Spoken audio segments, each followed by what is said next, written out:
جمعية الدعوة والإرشاد وتوعية الجاليات بمحافظة بدر. الحمد لله رب العالمين والصلاة والسلام على أشرف الأنبياء والمرسلين نبينا وحبيبنا محمد وعلى آله وصحبه أجمعين أما بعد. محترم سامعین کرام، نبی علیہ الصلوۃ والسلام کی زندگی ہمارے لیے بہترین نمونہ ہے۔ اللہ تعالیٰ نے اپنے پیارے پیغمبر کی زندگی کو ہمارے لیے قدوہ بنایا ہے اور ہمیں یہ حکم دیا ہے کہ زندگی میں جو بھی عمل کرنا ہے، جو بھی آپ نے عادت اختیار کرنی ہے، اس کو میرے نبی کی زندگی سے ڈھونڈنا ہے۔ فرمایا لَقَدْ كَانَ لَكُمْ فِي رَسُولِ اللَّهِ أُسْوَةٌ حَسَنَةٌ، میرے نبی کی زندگی تمہارے لیے بہترین نمونہ ہے۔ زندگی کے معاملات، عبادات، شخصی، انفرادی، اجتماعی چیزیں جو بھی آپ کو کرنا ہے، پیغمبر کی زندگی سے اگر سچے دل سے ڈھونڈو گے مل جائے گی، کیونکہ پیغمبر کی زندگی ہمارے لیے نمونہ ہے، بعض معاملات یا بعض عادات نمونہ نہیں ہیں۔ اور پیغمبر علیہ الصلوۃ والسلام نے ہمیں زندگی کا ایک ایک کام کر کے دکھایا ہے، اور اس کے بارے میں بالخصوص جو دعائیں بتائی ہیں آپ نے، وہ بھی من و ان ہم تک پہنچی ہیں، وہ بھی محفوظ کر کے صحابہ کرام نے ہم تک پہنچا دی ہیں۔ دعا ہے کہ اللہ رب العالمین زندگی کا ایک ایک پل قرآن و حدیث کے مطابق گزارنے کی توفیق عطا فرمائے، کیونکہ اسی کے اندر خیر ہے، اسی کے اندر برکت ہے، اسی کے اندر انسان کی بھلائی ہے۔ اور نبی علیہ الصلوۃ والسلام نے بھی جتنے کام اور ان کاموں کی جتنی دعائیں ہمیں سکھلائی ہیں، مقصد ایک ہی تھا کہ ہم آگ سے بچ کے جنت میں چلے جائیں، ہم جہنم سے بچ کے رب کی جنت کے مہمان بن جائیں۔ اور اللہ تعالیٰ نے بھی اپنے 1,24,000 پیغمبروں کو اسی مقصد کے لیے کہ ایک تو میری بندگی کرو اور دوسرے نمبر سے جہنم سے بچ کے جنت میں جانے کی کوشش کرو۔ تو اگر ہم یہ دعائیں پڑھیں گے، اگر یہ عمل کرتے وقت اللہ کا ذکر کریں گے، تو یقیناً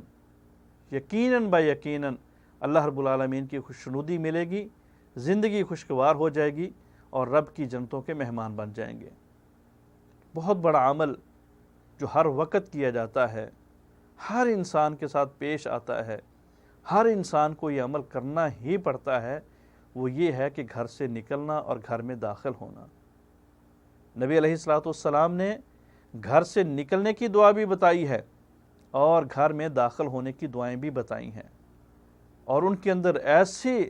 برکت کے خزانے اکٹھے کر دیے گئے ہیں کہ انسان کی عقل دنگ رہ جاتی ہے، انسان کی عقل حیران رہ جاتی ہے، اور پھر ہم سوچنے پہ مجبور ہو جاتے ہیں کہ جب یہ کام، مختصر کام کرنے کے اتنے بڑے بڑے فائدے ہیں، تو کیوں ہم ان نیکیوں سے محروم ہیں؟ کیوں ہم اپنی عادت نہیں بناتے، اپنے بچوں کی عادت نہیں بناتے، یا کم از کم کیوں ہم یہ دعائیں لکھ کے اپنے دروازے کے اوپر نہیں لگا دیتے تاکہ اس کو ہر وقت پڑھا جائے اور نبی علیہ الصلوۃ والسلام کی زبان مبارک سے پیش کردہ ان تمام انعامات کو لوٹا جائے، ان تمام میڈلز کو لیا جائے۔ پیغمبر علیہ الصلوۃ والسلام نے فرمایا کہ جب انسان اپنے گھر سے نکلتا ہے، گھر سے نکلنے کی دعا، جب انسان اپنے گھر سے نکلتا ہے اور یہ کہتا ہے بسم اللہ توکلت علی اللہ لا حول ولا قوت الا باللہ، کہ اللہ تیرے نام سے گھر سے نکل رہا ہوں، تیرے اوپر توکل کرتے ہوئے گھر سے نکل رہا ہوں، اے اللہ باہر نکل کے کوئی بھی نیکی کا کام کروں تیری توفیق ہے، کسی بھی برائی سے بچوں اے اللہ یہ بھی تیری توفیق سے بچوں گا، تیری رحمت سے بچوں گا، تیری مغفرت سے بچوں گا، میرے میں تو ہمت نہیں، میرے میں تو طاقت نہیں۔ فرمایا جب یہ انسان دعا پڑھتا ہے تو آواز آتی ہے کہ وہ کیتا وہ وفیتا وہ ہدیتا، کہ تو بچا بھی لیا گیا ہے اور جو تو نے مانگا ہے وہ پورا پورا عطا بھی کر دیا گیا ہے،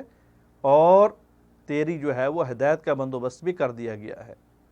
یعنی تیری یہ دعا من و عن قبول کر لی گئی ہے۔ تو شیطان پیچھے ہٹ جاتا ہے اور دوسرے شیطان کو کہتا ہے اب ہم نے اس انسان کا کیا کرنا ہے، یہ تو اللہ کی پناہ میں بھی آ گیا، اللہ اس کو کافی وافی بھی ہو گیا،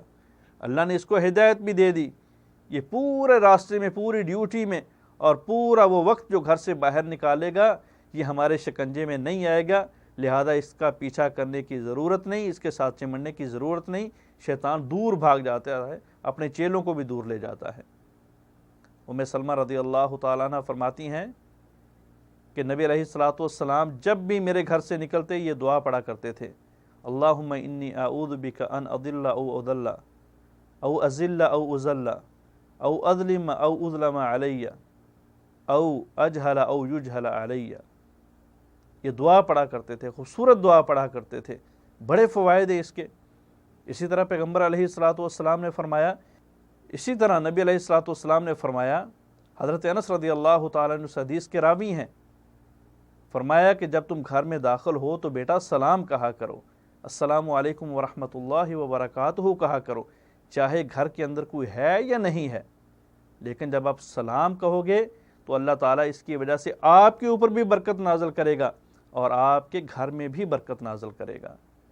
دوسری حدیث کے اندر نبی علیہ الصلوۃ والسلام نے فرمایا کہ جب تم گھر میں داخل ہوتے ہو یا گھر سے نکلتے ہو، ہمت کر کے، کوشش کر کے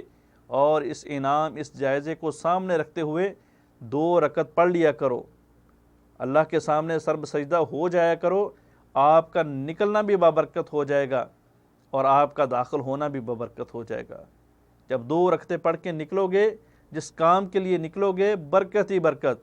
اور کام کرنے کے بعد گھر میں آ کے 2 رکعتیں پڑھ لو گے، جتنا وقوف، جتنا سٹے اور جتنا گھر کے اندر قیام کرو گے سارے کا سارا بابرکت بنا دیا جائے گا۔ نبی علیہ الصلوۃ والسلام کی حدیث ہے، آپ نے فرمایا جو آدمی گھر میں داخل ہوتا ہے اور اللہ کا نام لیتا ہے، اللہ کا ذکر کرتا ہے، بسم اللہ پڑھتا ہے اور کھانے کے وقت بھی بسم اللہ پڑھتا ہے، تو شیطان دوسرے شیطان کو کہتا ہے لا مبیت لک ولا عشاء لک، تو شیطان دوسرے شیطان کو کہتا ہے کہ نہ ہی اب تو اس گھر کے اندر رات گزار سکتا ہے اور نہ ہی اس گھر کے اندر تیرے لیے کھانا ہے۔ لیکن جب انسان داخل ہوتا ہے بغیر بسم اللہ کے اور بغیر بسم اللہ پڑھے کھانا شروع کر لیتا ہے تو شیطان دوسرے شیطان کو کہتا ہے خوش ہو جا، اب تو اس گھر کے اندر رات بھی گزار سکتا ہے اور اس گھر کے اندر تیرے لیے کھانا بھی ہے۔ نبی علیہ الصلوۃ والسلام کی حدیث مبارکہ ہے، پیغمبر نے فرمایا کہ 3 آدمی ایسے ہیں کہ اللہ ان کا ضامن ہے، اللہ اس کا شاہد ہے، اور اللہ نے یہ ذمہ داری اٹھائی ہے کہ اگر وہ زندہ رہیں گے تو میں ان کو وسیع رزق بھی دوں گا اور اپنی حفظ و امان میں بھی رکھوں گا، اور اگر وہ فوت ہو گئے تو ان کو جنت میں بھی داخل کروں گا۔ اللہ نے ان چیزوں کی گارنٹی اٹھائی ہے، گارنٹی لی ہے، اور ان کے اندر ایک آدمی وہ ہے جو گھر میں داخل ہوتے وقت سلام کہتا ہے۔ پیغمبر علیہ الصلوۃ والسلام نے فرمایا کہ جب تم گھر کے اندر داخل ہو تو یہ دعا پڑھا کرو، اللہم انی اسألک خیر المولج و خیر المخرج، بسم اللہ ولجنا و بسم اللہ خرجنا وعلی ربنا توکلنا۔ اللہ سے دعا ہے کہ اللہ رب العالمین ان دعاؤں کو پڑھنے کی اور ان کے اوپر کاربند رہنے کی توفیق عطا فرمائے۔ السلام علیکم ورحمۃ اللہ وبرکاتہ۔